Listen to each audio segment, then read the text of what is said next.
Assalamualaikum warahmatullahi wabarakatuh, Pak. Waalaikumsalam. Jadi Bapak kan sebagai Ketua Yayasan Hari Puisi Indonesia ya, Pak. Ya.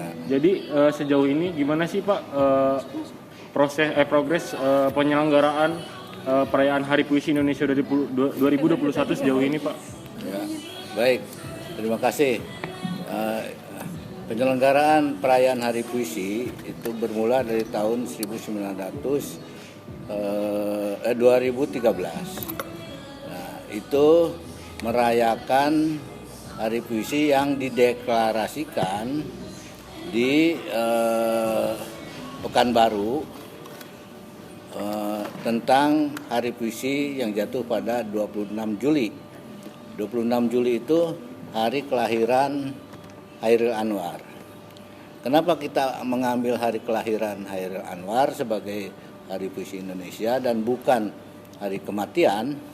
Karena setiap perayaan yang memercikan semangat, elan, dan gairah untuk hidup adalah hari kelahiran, bukan hari kematian. Karena itu pilihan pada tanggal 26 Juli 26 Juli itu adalah mengambil ruh dan semangat kelahiran Chairil Anwar. Nah, setiap tahun kami menyelenggarakan itu supaya puisi itu bermartabat dan bermarwah, dan kemudian juga sebagai implementasi semangat Sumpah Pemuda yang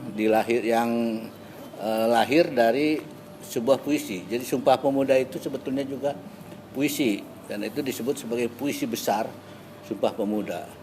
Kalau tidak ada Sumpah Pemuda, kita itu berkelahi. Kenapa? Karena konflik etnik dan sebagainya. Adanya bahasa persatuan bahasa Indonesia menjadikan kita bersatu. Karena itu Sumpah Pemuda itu mukjizat bagi bangsa Indonesia, dan itu harus terus dipelihara supaya negeri ini tetap berada dalam semangat persatuan. Tidak ada yang lebih hebat dari Sunda, Jawa, Bali dan sebagainya. Semuanya setara berada di dalam lingkup Negara Kesatuan Republik Indonesia. Setiap tahun Yayasan Hari Puisi menyelenggarakan perayaan itu. Nah, supaya tadi seperti saya sampaikan, supaya puisi itu bermartabat dan bermarwah, maka kita memberi hadiah kepada buku puisi terbaik 50 juta rupiah. Dan itu belum ada pemberian dari institusi atau lembaga manapun yang memberi anugerah buku puisi sebesar itu. Kemudian 5 buku puisi yang terbaik diberi masing-masing 10 juta.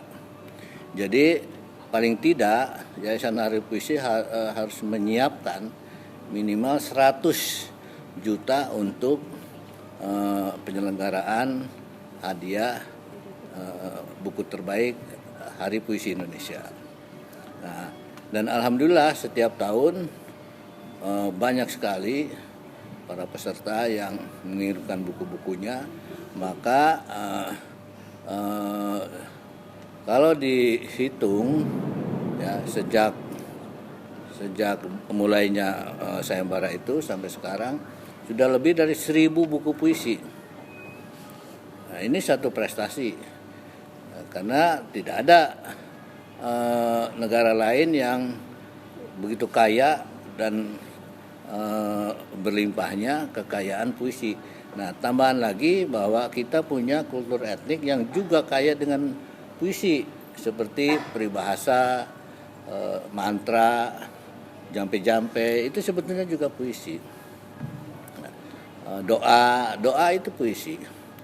Karena tidak ada doa yang bahasanya pakai bahasa kebun binatang, atau apalagi pakai bahasa isi toilet, ya enggak? Pasti bahasanya bagus. Ya, dan merendahkan diri ya di hadapan sang holik atau sang penguasa. Nah, puisi sebetulnya juga bisa meredam ujaran kebencian, karena di dalam puisi yang baik tidak akan ada hujatan, hoak dan sebagainya itu. nanti akan dilengkapi juga penyair kita. Ini salah satu penyair terkemuka Indonesia yang sekarang. Bahasa puisi-puisinya hampir tidak ada, bukan hampir, memang tidak ada ya, semangat ujaran kebencian atau caci maki atau semuanya penuh dengan metafora. Kemudian juga puisi mengajari kita dengan etika dan sopan santun. Nah, kalau ini menyebar ke masyarakat, maka masyarakat kita terbiasalah dengan bertutur sapa yang etis, yang baik, yang penuh hormat dan sebagainya. Nah, dengan semangat itu maka puisi sebetulnya ke belakang kita tidak melupakan sejarah, ke depan kita menatap masa depan. Artinya bahwa penyair-penyair senior atau kita semua jangan menafikan keberadaan perubahan zaman. Kita harus masuk ke dalam bagian dari perubahan zaman itu. Nah, sekarang era digital ya kita harus masuk juga kepada era digital. Tapi jangan melupakan sejarah karena itu akar kita. Nah, dengan semangat itulah setiap tahun kami menyelenggarakan dan alhamdulillah lomba-lombanya juga semakin banyak ya, jenisnya. Ada lomba puisi Facebook, jadi Anda kalau ingin ikutan boleh tuh. Sayembara lomba cipta puisi Facebook di Facebook Yayasan Hari Puisi dan semuanya gratis. Kami coba memuliakan para penyair. Memuliakan para penyair itu sebetulnya memuliakan kreativitas. Karena yang membedakan manusia dengan binatang itu adalah kreativitas. Kalau manusia tidak kreatif, ya dia udah pensiun jadi manusia. Nah, salah satu kelebihan penyair adalah dia punya cadangan begitu banyak kreativitas. Dalam masa pandemi seperti sekarang ini, dia menghasilkan 3 buku puisi-puisinya bagus-bagus, dan yang lain juga begitu. Nah, itulah kelebihan penyair. Dia punya kreativitas dan dalam situasi apapun, dalam kondisi apapun, dia tetap tidak akan menghilangkan kreativitasnya. Saya kira itu semangatnya ya. Ya, bisa kejawab ya? Bisa Pak. Terima kasih. Yang lain? Waktu tinggal sebentar nih ya, mau ada Pak, acara izin lain. bertanya. Ya. Sebelumnya kan Bapak mengatakan nih bahwa negara itu perlu untuk dalam tanda kutip melindungi para puitis atau para kreativitas atau apa itu namanya. Nah, yang jadi pertanyaan saya adalah konsepnya itu seperti apa dan implementasinya juga seperti apa? Ya, kenapa negara perlu ikut campur dalam persoalan ini? Yang pertama bahwa negara jangan hanya membangun fisik, tapi juga membangun mental, rohani, membangun rohani. Para pelajar yang suka tawuran itu nggak suka puisi, tapi para pelajar yang suka puisi, yang suka sastra, dia malas tawuran segala macam. Kenapa? Karena yang dihormati adalah manusia, sesama manusia, kemanusiaannya. Nah, negara harus ikut campur dalam merayakan sastra supaya anak didik kita, generasi muda kita ya, itu terbiasa memelihara kemanusiaan, toleran terhadap perbedaan, peduli terhadap lingkungan, tidak tega kalau kemudian kita melihat ada ketidakadilan dan sebagainya. Maka pembelajaran di sekolah harus dibenahi. Nah, kemudian keluar sastra itu juga bisa jadi diplomasi budaya. Maka negara harus secara terus-menerus menerjemahkan hasanah sastra kita, bahkan buku-buku lain ke dalam berbagai bahasa dan sebarkan ke luar negeri supaya masyarakat mancanegara memahami kebudayaan kita. Kira-kira itu. Sudah? Cukup?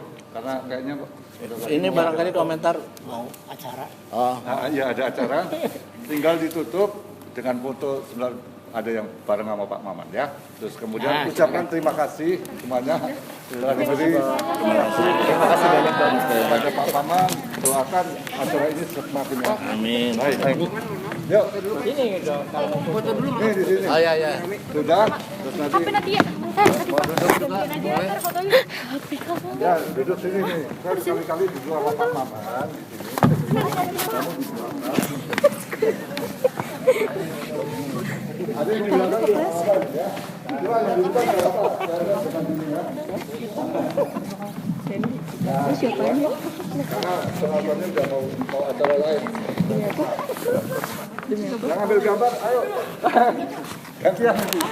Mana kau? Itu kok ya ngambil. Ntar gantian aja Pak. Ya gantian ya. Itu pas di depan. Biar nggak ganggu. Ya. Kayak ditonton ya, Sa? Mana? Itu Pak, itu. Oh, itu dia. Ayo kalau fotonya bagus, ini bagus. Geser sini dong, biar. Satu biasa, nanti satu kasih jempol semua ya. Nah, sekarang jempol semuanya ya. Jempol ya. Nah.